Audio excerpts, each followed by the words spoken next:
ഉള്ള മാതൃക ഉപദേശം അത് അനുഭവിച്ചവരിൽ നിന്ന് മാത്രമേ കിട്ടൂ.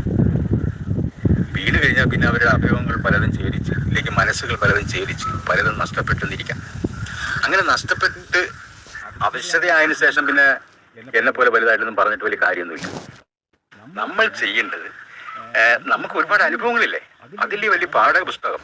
അല്ല നമ്മൾ വലിയ വിദഗ്ധപരമായ വലിയ പുരോഹിതന്മാർ എഴുതിയ കണക്കുള്ള ഗ്രന്ഥങ്ങളോ ഒന്നും എഴുതിയിട്ടില്ല, ഗ്രന്ഥകർത്താക്കളൊന്നും അല്ല. എന്നാൽ അതിലൊരു വലിയ ഗ്രന്ഥകർത്താവ് എന്നുള്ളത് ഓരോ മനുഷ്യന്റെ അനുഭവം എന്ന ഗുരുവാണ്. ആ അനുഭവത്തിന്റെ പാഠങ്ങൾ അനുഭവിക്കാതിരിക്കത്തക്ക രീതി, ഇവിടെ നമ്മൾ വീണ രീതിയിൽ കുഴിയിലൊന്നും വീഴാതിരിക്കാൻ വേണ്ടിയിട്ട് വരും തലമുറയ്ക്ക് മാതൃകയാകണം. അതിനുള്ള ഉപദേശമാണ് നൽകേണ്ടത്. ഇപ്പൊ ഇന്ന് ഞാൻ പറയാൻ ഉദ്ദേശിക്കുന്നതിന്റെ പ്രധാന ലക്ഷ്യം എന്ന് പറഞ്ഞു കഴിഞ്ഞാല്, നമുക്ക് പറയാനാണെങ്കിൽ ആയിരക്കണക്കിന് വിഷയങ്ങൾ ഒരുപാടുണ്ട്. കഴിഞ്ഞ 1-2 ലൈവിൽ ഞാൻ വന്ന് അതിപ്പോ ആശുപത്രി പ്രശ്നങ്ങളും പിന്നെ ചില ഓഫീസേഴ്സിന്റെ പ്രശ്നങ്ങളൊക്കെ ആയിരുന്നു ഞാൻ പറഞ്ഞത്. കേട്ട് കാണുമായിരിക്കുമെന്തോ.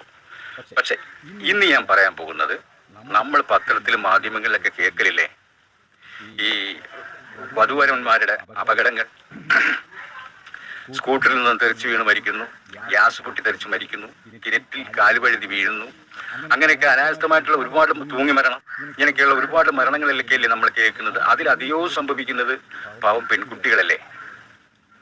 അതെന്ത് എപ്പോഴും അങ്ങനെ, എവിടെ നിന്ന് അതെങ്ങനെ സംഭവിക്കുന്നു, ഇതിന് എന്താണ് കാരണം എന്ന് നമ്മൾ പലരും അഗാധമായി ചിന്തിക്കുന്നില്ല.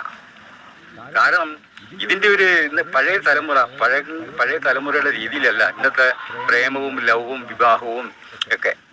പണ്ടൊക്കെയെന്ന് പറഞ്ഞു കഴിഞ്ഞാൽ മാതാപിതാക്കളും പറയും ഇന്ന ആളാണ് കുടുംബം, ഇന്ന ആളാണ് നല്ലത്, അങ്ങനെ കല്യാണം കഴിക്കണം, അങ്ങനെ പോകണം എന്നൊക്കെ പറഞ്ഞു പോകുന്ന ഒരു സമ്പ്രദായങ്ങൾ ഉണ്ടായിരുന്നു. ഇന്ന് അങ്ങനല്ലല്ലോ.